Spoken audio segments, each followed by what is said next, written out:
is Hidden Killers Live with Tony Brueski, Stacey Cole, and Todd Michaels. You know, he just won't go quietly into the night, will he? So I guess we'll keep talking and bring some light to the insanity that still surrounds Bryan Kohberger. While threatening self-harm now, Kohberger is also reportedly reaching out to serial killers across the country, you know, like you do, trying to build relationships with high-profile murderers, both inside and outside of prison walls. Of course, as you all know, he studied criminology. He researched killers academically. Now, apparently, he wants to befriend them from behind bars, and also wants to get moved out of his current J block of cells. And to do so, there seems to be some strategy going on. Psychotherapist Shavaun Scott is joining us to help examine what this reveals about Kohberger's sense of identity, his need for status, and why the concept from fellow inmate or contempt from fellow inmates may be the one thing that he cannot tolerate. Because as we know, he's been getting taunted left and right nonstop from other inmates in this prison who know who he is, knows what he did, and really don't think the world of him. They pretty much hate him, and they're making his life a living hell. And again, bravo. Yay! Woohoo! Bravo for that. I hope your canteens are being filled. Let's start with this, though. Shavaun Kohberger is reportedly trying to connect with serial killers, not his family, not advocates, serial killers. What does that choice of outreach tell us about how he sees himself?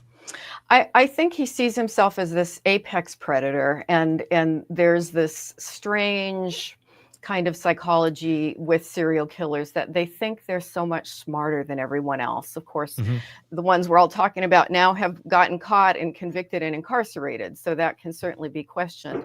But it's this mythology around that, and I think that that's what he's trying to associate himself with the other top predators. And look, I'm one of the guys here. It's almost like his peers, this fantasy of being exceptional.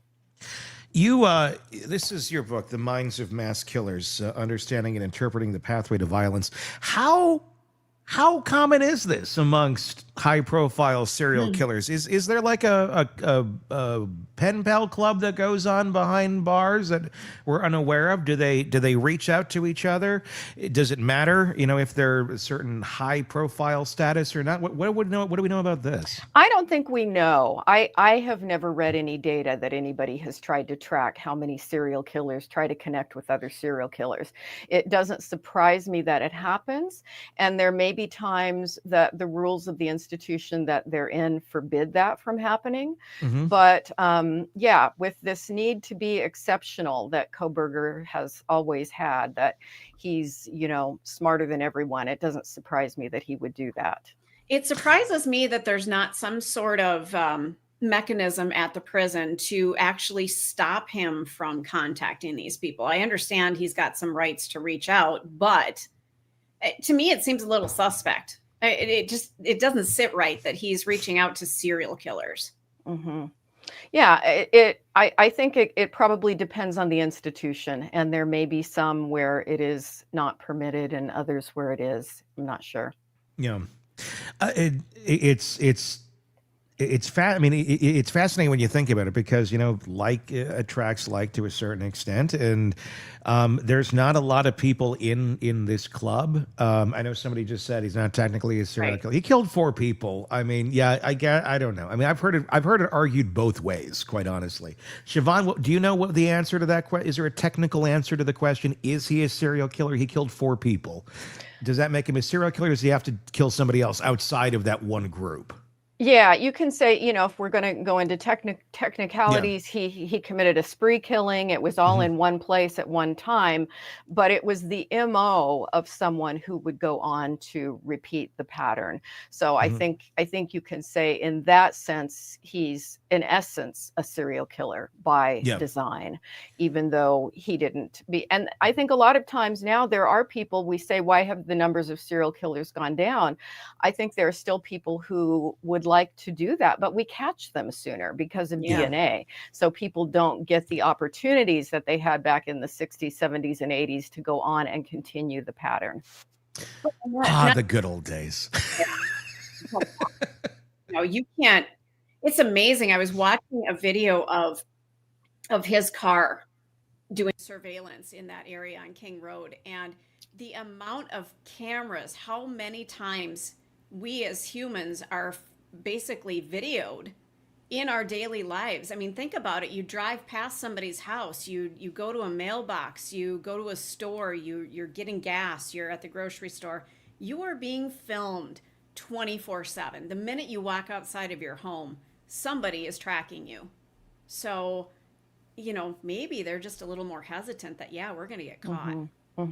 I think the law enforcement is so sophisticated now. It's really hard to get away with these kind of crimes, which is wonderful. I watch a lot of British detective shows, and everything is CCTV. Everything in British TV. I mean, they would never solve a crime without CCTV on every block. But it's true. Yeah, I mean, it is. I mean, and it is somewhat comforting. Like when you hear about a new case where something horrible has taken place, you go, oh, well, let's see what the digital trail says. There's a case as of this recording right now of it appears to be a murder that took place right here where I'm at, of a mother and her two 6-year-old twins. And there's been nobody named as a suspect yet, but she's had a custody hearing that wrapped up the other day, and then she's dead, and the kids are dead the next morning in their house. And she'd been warning for the last year that she's afraid that her ex is going to kill her. Not saying he did, but I'm saying that's what she's been saying. And when you first hear about this, I mean, my reaction is, okay, digital. Like, what's going on here? Did they have cameras? Is there cameras in the neighborhood? Because it's not just like what you have on you, on your person anymore. It's not just, you know, here's what my GPS and my phone tells me, which is going to tell a lot in that sort of a case. It's you are tracked everywhere you want to be, basically. And in that certainly takes the opportunity away from many serial killers or killers in general. Does it surprise you at all that this is kind of just common knowledge? If you watched Dateline, if you watched really anything true crime in the last 5 to 10 years, you're going to see just how much digital data is convicting people. But I'm always surprised by the people who are getting convicted and how stupid they are about this. How they seem to not understand this very basic concept of how things function and how you can be tracked. It is surprising, and that, I think it was last week we were talking about the stupid mistakes that criminals make, particularly in the Brian Walsh case. Yeah. And we think that these people who do these atrocious things, you know, they think of themselves as so smart, but actually most of the time they're pretty low IQ, sometimes dramatically low IQ. So impulsive, poor judgment, and they don't get away with it like they used to. Which probably leads to them also committing the crimes with impulsive and poor judgment. It kind of works hand in hand. Sources say Kohberger sees himself above everyone around him and views the general prison population as inferior. Not surprised that he's going to think that. He seems to want peers who've done what he's done or more. So reaching out to the other killers out there in the ether and other prison systems. Is it about admiration, validation, or is it something else, you think? Probably all of the above. Admiration, validation, part of the special club. Look at us. You know, we're suffering in the same way in these institutions, you know, that sense of camaraderie that people have from finding other people in similar situations. But it's probably a lot of fanboy kind of admiration too, depending on who he's writing to. He may actually admire some of them and have this kind of celebrity thing going. Does that satisfy his need for such adoration, I guess? I mean, you know, he's got inmates mocking him and things. He's getting attention. Does that satisfy his need? I don't think a person like this is probably ever very satisfied. Does it temporarily give him a little bit of a boost? Maybe, but it would be short-lived. And a person like this has a very active fantasy life.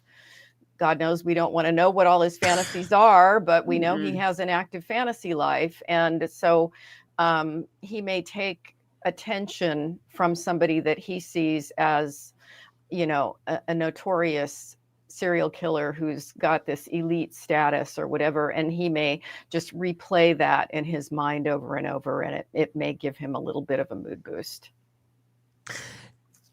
And then we're looking at it from that sort of a prism. This is a kid or man who documentedly didn't fit in. Felt confused by how he didn't fit in, felt confused of how he didn't feel emotions like other people do. That was from his writings when he was a young teen on a message board of the visual snow and all that. That's what I'm referencing. Is there an element of this where maybe this is still a quest to try and understand himself? Try and talk to other people who maybe also feel that same way? Is it a quest to feel, basically? We look at the crime and go, was this a quest to feel? You have to go to such an extreme just to feel something. Is there an element where it's not necessarily for notoriety, for being in the ranks of these other horrible human beings, or even in any sort of communication as any sort of status there, but just simply there's so few people on this planet, he feels, that can relate to the way he does, that he's seeking it out. I don't want to say in a rather innocent way, but as innocent as it can be for someone of this mindset. Yeah, I think it's the desire to be understood, which probably everyone has to some degree. And some people have a fairly common kind of personality, so it's not hard to mix socially and feel understood. But as you said, this guy has never really had a group. He's never really fit in. He doesn't do close relationships with other people. So it certainly could be that he's seeking validation and just wants to feel less alone. Is there anything that someone like that could ever experience to get that piece of their brain to click over? Because if you're never satisfied, you're never feeling what healthy brains feel. But you're seeing it in other people and going, I wish I had that. Or maybe even recognize, because it seemed like he did recognize that at a different point in his life when he was much younger. There were emotions. There was, caring, there was empathy, and then it was just gone. If that's missing from someone and they recognize it, I mean, yeah, you can fake it, but is there any way to truly regain that if it's just not there? I would have to say I don't know of any way that can transform a personality like that. If we knew how to do it, I think we'd be doing it. But by the time you develop into adulthood, you've pretty much got the personality you're going to have. And if it's within kind of normal parameters, can a shy person become more outgoing? Sure. But somebody who can commit murder, particularly mass murder of innocent people that they don't even know in this kind of a setting, this is somebody who's so profoundly disturbed. I don't know of anything that is going to bring some kind of internal shift that's going to make them be other than who they are, which is very cold-blooded.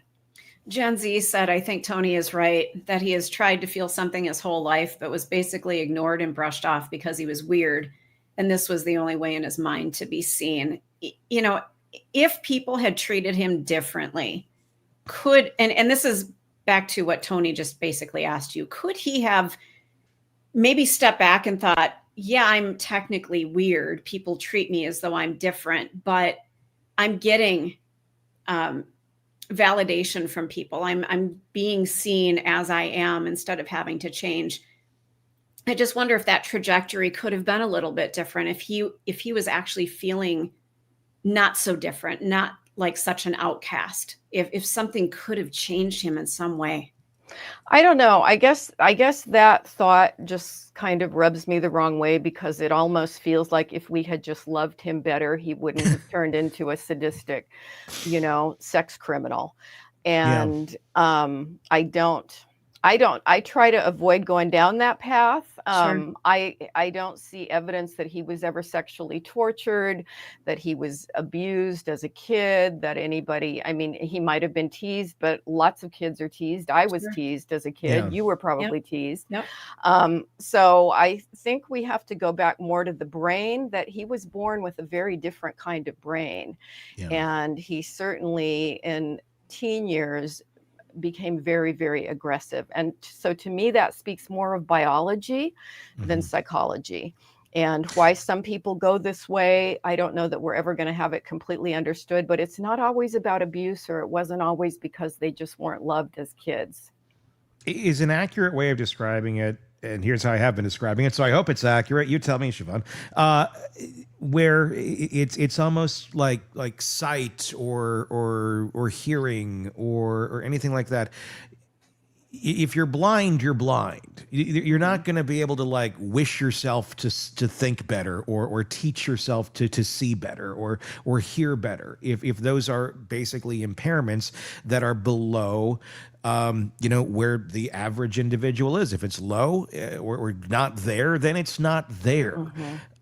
Is that just some way? Do we look at the brain sometimes as being crazily malleable? And in many cases, it's just not. It's like there's only Exactly. certain things it can do.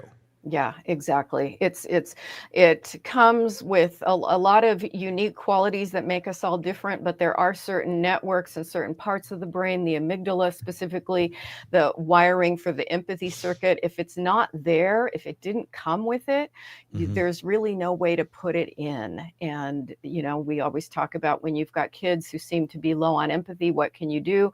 You certainly try to parent them in as much of an attuned way as you possibly can, to really connect with them deeply, to teach them about emotions. And some kids will get a little bit better with it, but there are some people who their brains just don't have the capacity to do it. It's like born with batteries not included. Right. And except the battery that you need for it doesn't exist, has never been made yet, and may never be made. And you're like, well, what do we do with this here? It's there, but that part's missing. He apparently expected notoriety when he entered prison. I mean, instead, inmates have made his life miserable, taunting him, threatening him, rejecting him completely. Why that specific response? There are other, inmates who come into prison that have notoriety right off the bat, and then they have respect right off the bat. And I think he thought that he might be going in with that because of the circus that has been around him for so long. Number one, why was it different for Kohberger going in like that? And how do you think he was pretty shocked by this realization that he's not walking in there as like king of the world? It would also indicate to me that he has little sense of how other people view him and how other inmates would think about him. And I'm not part of that particular prison culture, but I'm guessing he's looked at as the lowest of the low to kill innocent kids like that in their sleep. This is not something that other even criminally oriented people are going to admire. And since he obviously is all about protecting his fragile ego and looking like the top dog, having the other people laugh at him, make fun of him, is going to be something that really wounds him and bothers him deeply. And that seems to be one of the biggest issues that he has right now. Bryan Kohberger is telling prison staff he'll harm himself if they don't move him out of J Block. The language he's using and the demands attached to it have investigators questioning whether this is genuine distress or strategic manipulation. Psychotherapist Shavaun Scott is with us to help break down this angle of it. Shavaun, Kohberger is reportedly threatening to harm himself, and this is interesting. The language being used, harm himself, not kill himself, harm himself, if guards don't transfer him to a different unit. He's been asking for this since he got there. The guards have been saying, hey, you know what? The other unit's probably going to be worse for you, so you better stay here. From a clinical perspective, what does that specific language tell you? The harm versus kill that's being used allegedly. You can look at it a couple different ways. One is, the threaten to self-harm can be looked at as, well, I'm sort of telling you I might commit suicide, but I'm not coming out and making a firm commitment that way. So it's sort of the softening of that. The other thing that popped into my head when I heard the term is that it's kind of a clinical term, and he sees himself as a clinical guy, right? The PhD criminology student. And Yeah. so if someone were writing a psych report, they might use the terminology, client has made no attempts to self-harm. So it's sort of, I think, trying to sound a bit intellectual too, rather than I'm going to go off myself. It's he's again kind of being an elitist in the way he communicates. Obviously, they need to pay attention to it, but Oh yeah. do you think there's really a threat that he'll do it? I mean, to me, it seems like he's a coward. I don't know that coward would have anything to do with it. I think whenever whenever a person is incarcerated, I think they have to really be looked at closely for clinical term threats of self-harm, or that they're going to hurt themselves or kill themselves in some way, because it's a terrible blow for anybody to be locked up, and a lot of people do get very suicidal. So it always has to be taken seriously, because there's absolutely no way to know in advance who's feigning or who's manipulating or who's just trying to get their own way, and who really may do it, or they may be trying to be manipulative and then get an impulse and actually do it. So I think it always has to be taken seriously. I'm sure it is being taken seriously, but on the other hand, that doesn't mean that you give in to their demands. It can't be used as a form of successful manipulation. It may mean, okay, we take away anything in your room that you could hurt yourself with, including your clothing, and now you're basically wearing a rubber hospital gown, and that's it. But it's always, they're going to be put on an increased watch, and there are all these suicide kind of intervention things that would happen. So anybody who makes that threat is going to be looked at. Do you think he's in therapy? I don't know at that institution if it's provided. I have no idea. Some institutions do provide a little bit. Sometimes, most often, that would just be a consultation with a psychiatrist and not ongoing kind of clinical talk therapy. Probably not. And this is the heartless responses. Why do we care? Right. Why do we care? Why can't we do the Mel Brooks thing and let them? If he's talking about self-harming, okay, do what you feel you need to do. Do whatever, as long as you're not going to harm other people. There's concern for that. But if you're in for life after doing something like this, why do we care? I mean, I guess that's the question. Well, I think the institution doesn't want it on them. Liability. You look at what happened after Epstein, and nobody wants to be in the position of the guard who didn't check, because then you're in big trouble. But yeah, not so much about the well-being of the individual; it's about the liability of those who are in charge of maintaining their oxygen level that they're going to keep living. Right. When they package it together with the ultimatums like that, and you just said, we're going to take away your shoelaces, we're going to take away this, we're going to take away that. It makes life, probably even a little bit more miserable for them than they even thought. They thought they were going to get some leverage here. Does that change the weight of a threat like that when it comes prepackaged with, I'm going to hurt myself unless you do X?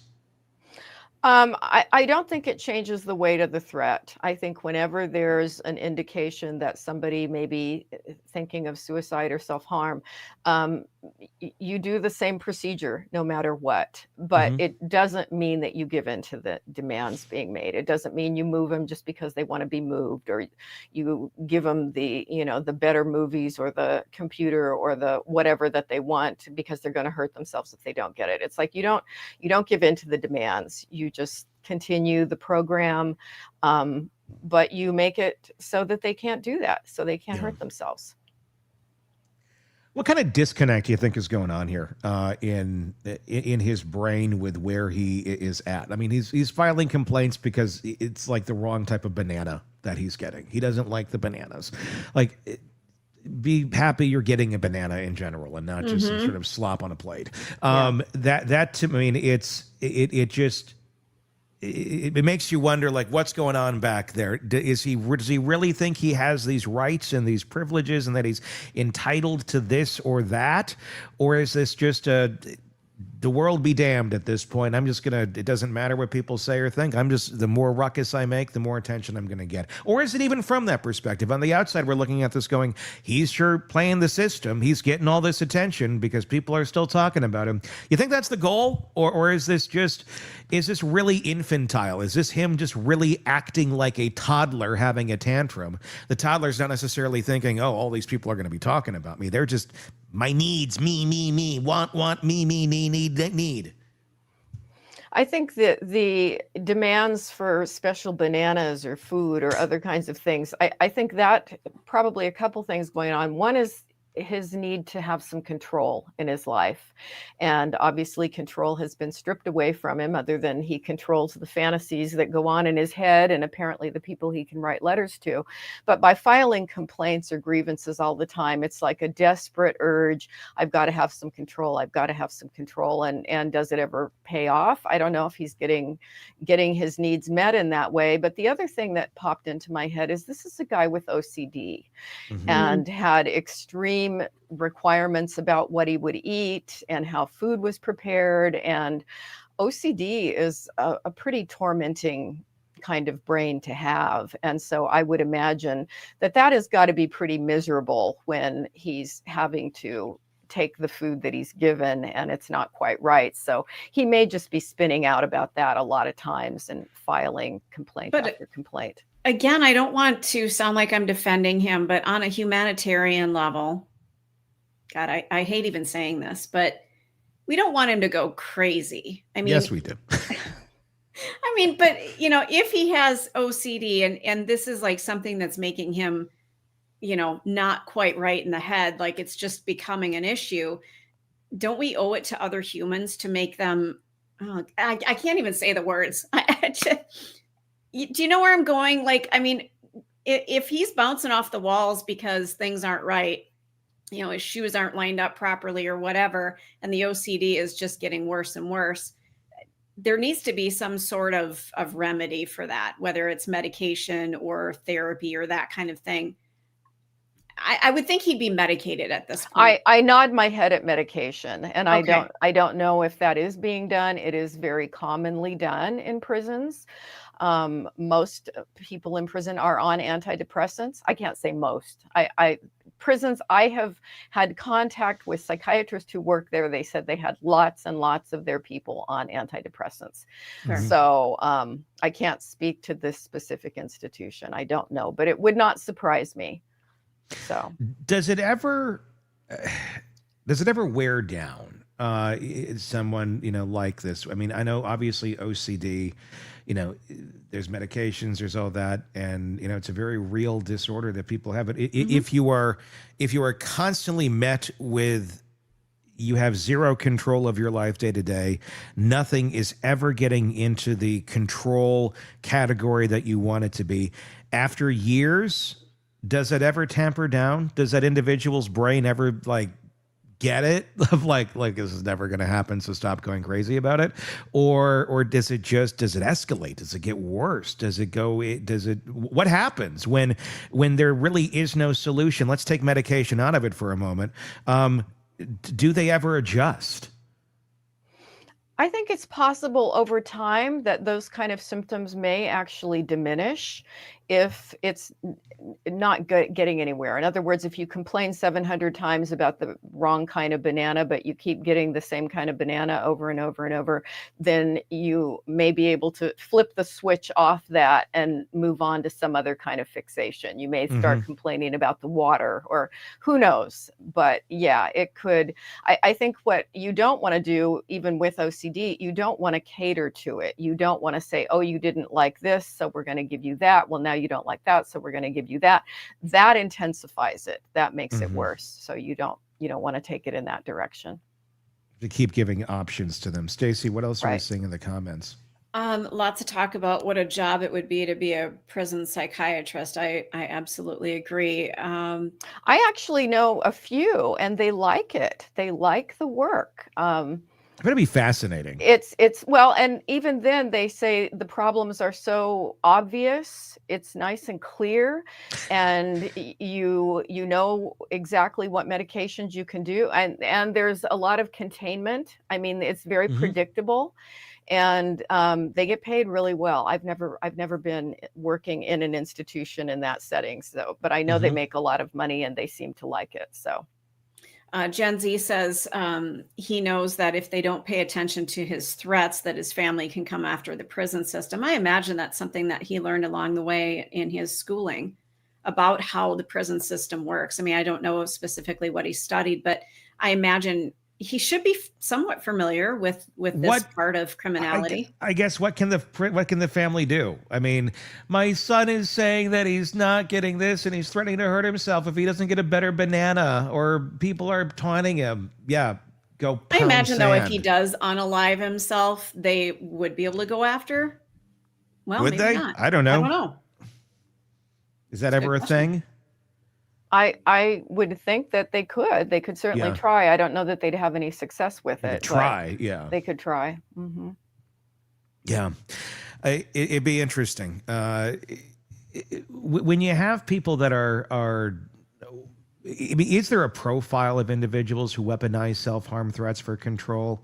I mean, are there specific types of folks who do this and others who don't, or is this kind of like, while you're in prison, this is now a lever pretty much everybody pulls at some time or another? Oh, you know what I'm going to say. You know I'm going to say cluster B. Yeah. So, yes, you see it particularly psychopathic people, narcissistic people, borderline personality people are all very adept at manipulation and trying to gain power through whatever means they can. So yes, and these are folks that you would see in prison. So it's, as I say, it's Kohberger's not the first one. It's a fairly common theme. It'd be interesting to be a psychologist in a prison system, because they're not out in any sort of ether where there's a lot of healthy brains around them. I mean that's does that make it easier? To what we were talking about earlier, if you are a prison psychologist, I know you haven't been one, but I'm just curious, if that would make it easier, because it is rather predictable. Like, we know the environment you're going out into. Everybody's pretty much got a broken brain out here. And you're trying to work with that individual. Does that make it more difficult or less difficult to try and help somebody who is actively trying to do better, trying to manage themselves in a way that is not counterproductive? I'll tell you what one friend who's a psychiatrist said to me in a prison, and she's worked in prisons for probably 25 years. And she said, I really prefer it because I think she used the word asshole, but she said, my patients are all assholes and I know it. And there's really very little I can do for them. They're not ever going to get out. They're not ever going to be normal. And I am just there to treat some of their symptoms.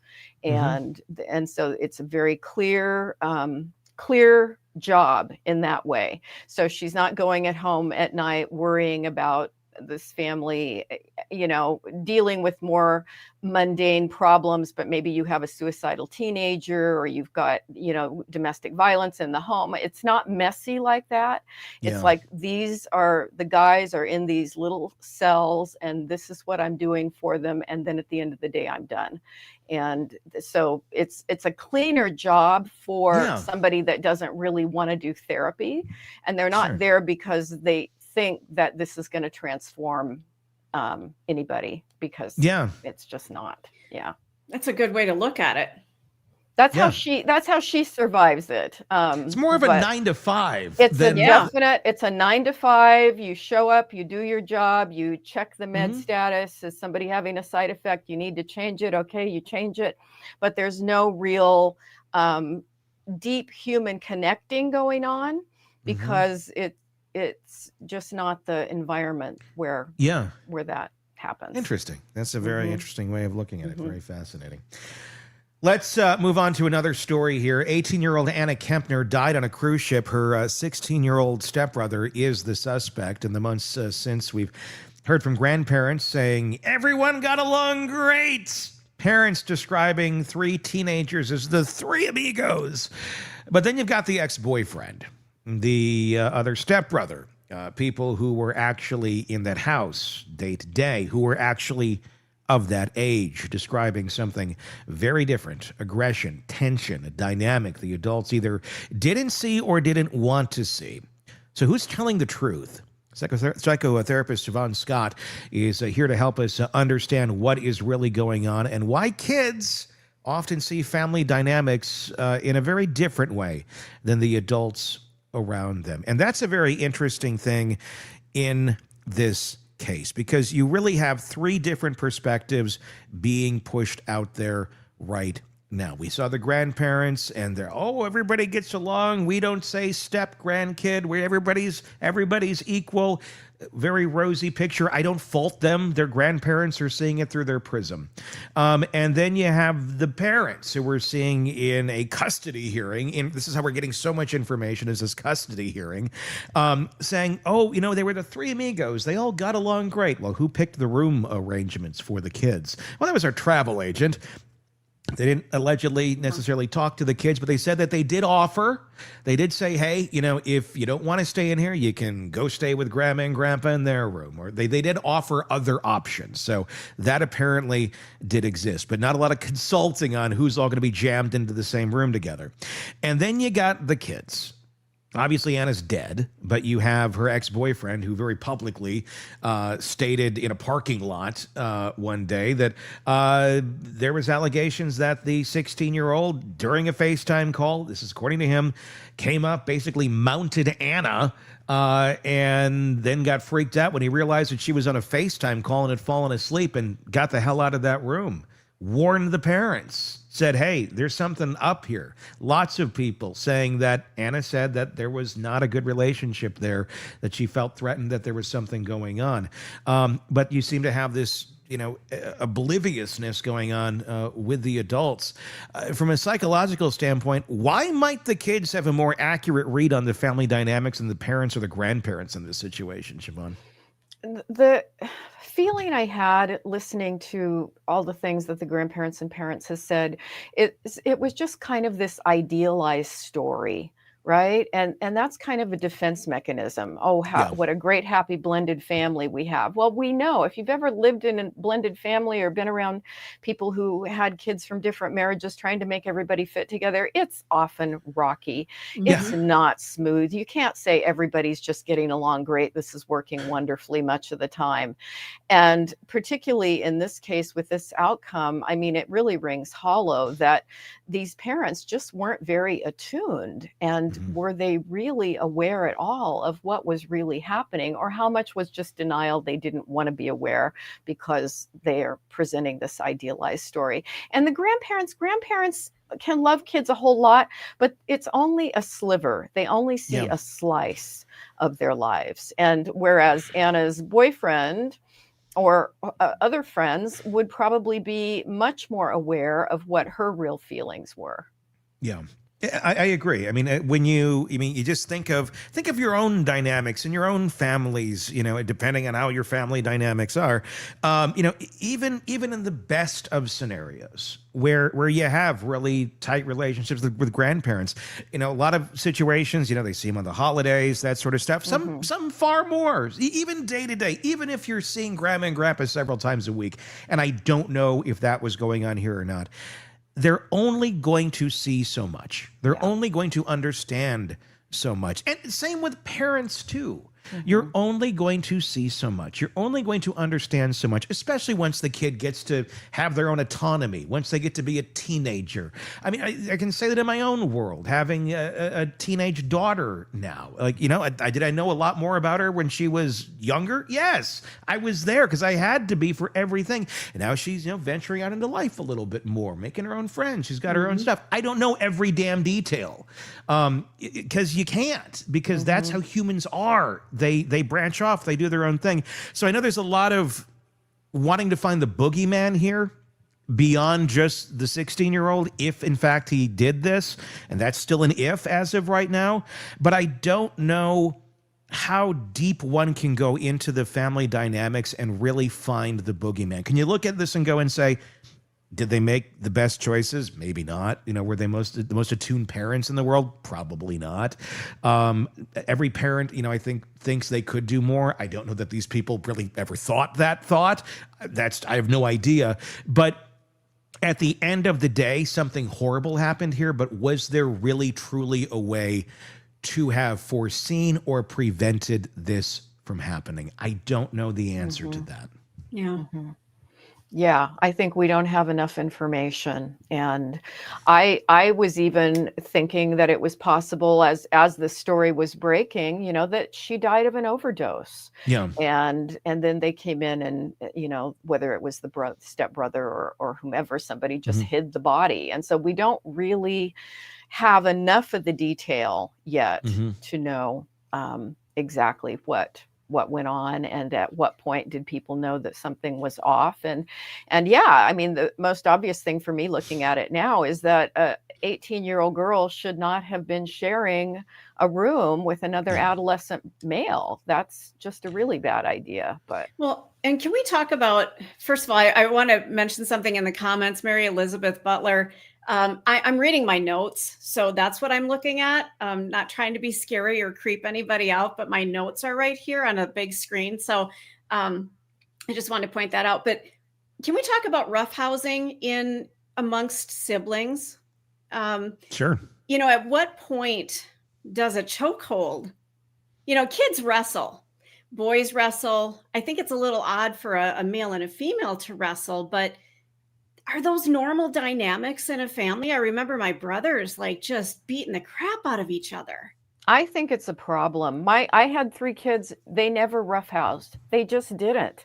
I had two boys, but they were 6 years apart. And so, the older one was more in the position of being the helper with the little brother. They didn't hit each other. They didn't punch. My daughter was in the middle between the 2 boys, and there just really wasn't roughhousing. Doesn't mean they always got along famously. They'd argue. Sure. But I worry about households where there's a lot of rough behavior because it looks to me like aggression. And if somebody is getting hurt or somebody wants to opt out and that's not being respected, then I would really want to be talking to the parents about the aggression, the level of aggression in the home and what's tolerated and when you step in and say, we don't do that. Yeah. Because I don't think it's every family. It's the boundaries. I mean, I remember growing up, as a boy, and there would be houses that you would go to, and they, it was like brothers or whatever, and they and it was like, you just knew the ones. You knew the ones where it's like, yeah, they're going to be really roughhousing. I was a kid who hated that sort of shit. So, I mean, I avoided that like the plague. But you knew, if you're going to someone's house and there was that type of a house, they just did it. And that's how they acted. Probably comes down to boundaries, a lot of what the parents are accepting, and they're saying this is okay, and allowing, and demonstrating. But not, I don't want to say it's always demonstrated behavior from the parents to the children, and then the children pick up on it. I mean, sometimes you can have the most docile parents, and the kids are out of control and roughhousing.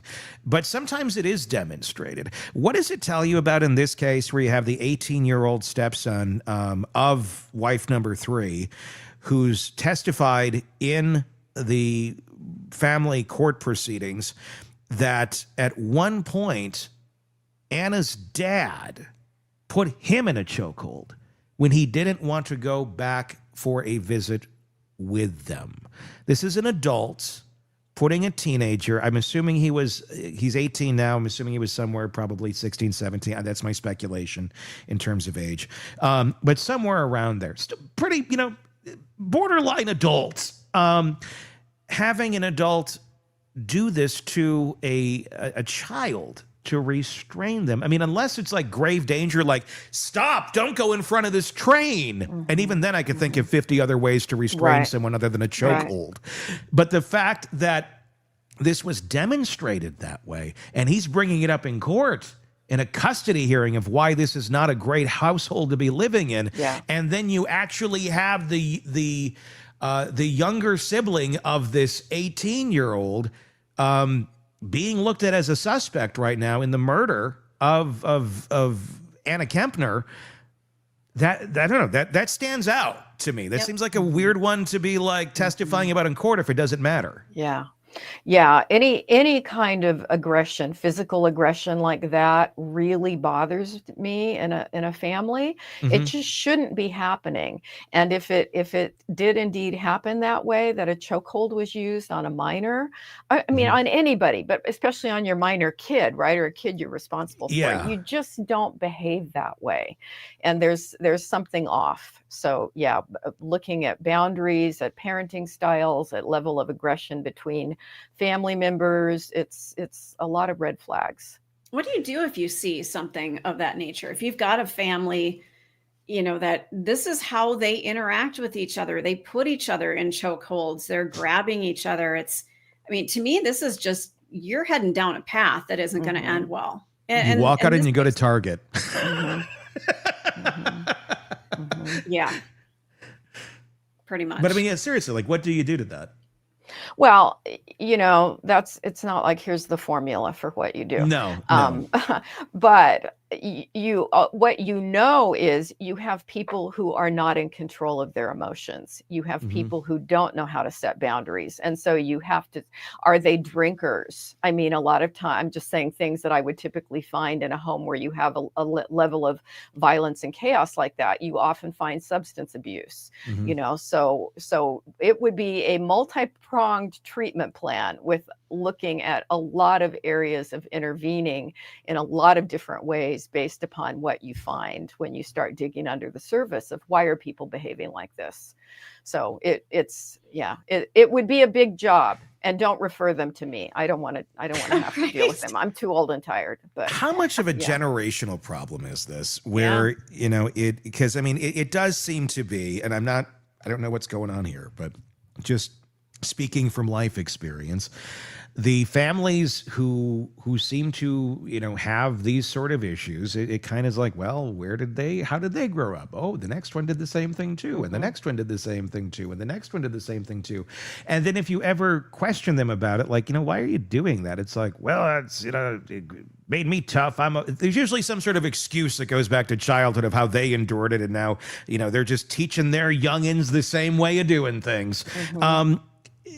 How do you break that cycle? Or, I mean, I don't know, other than someone, and sometimes it happens, somebody wises up and goes, I'm not going to be a part of this ecosystem anymore, and they get the hell out. Right. While the rest of the unit, which is usually far more people, just keep reproducing and just keep doing the same thing. Yeah. It has to be exactly what you said. Somebody that says, you know what, I've learned that there's a better way to live and a better way to do relationships and a better way to raise my kids than the way I was raised. And they make intentional pattern changes, So do we need more awareness? Because these decisions, these ways of thinking about going into life, they start at a young age. I mean, especially when these kids start reproducing at like 16 or 17, which we see in some of these cases. So should these sort of things be taught earlier? Be taught in school, so people can be aware and understand you don't have to be a clone of your parents. You don't have to be a clone of your grandparents. No matter how proud they are of their dysfunction and they view it as a virtue, it's not. And helping people understand what reality is versus what their unit is saying is normal and healthy. Yeah, I think a lot of teachers now, even in elementary school years, are trying to teach kids how to be emotionally intelligent, how to use communication skills, how to not just deal with behavior by becoming aggressive, but how to have boundaries and how to set boundaries. And I think these are skills we like to think people learn in their homes, in their families, but if they don't, at least having teachers model this kind of stuff in the classroom is really a good thing, and can show kids growing up that there are better ways to deal with conflict than putting people in a chokehold. And Mark Fry said probably some martial arts training in the family. As somebody who's been practicing for almost a year, And I practice with somebody that actually does put me in chokeholds, but we are in our uniforms at this time. It is a designated practice time. Well, if you're in a uniform. Well, we're in our gis. I didn't want to get all technical, but you don't walk up behind somebody in the kitchen and do that to them. Mm-hmm. I mean, unless you go in the next 5 minutes, I'm going to attack you and see how you respond.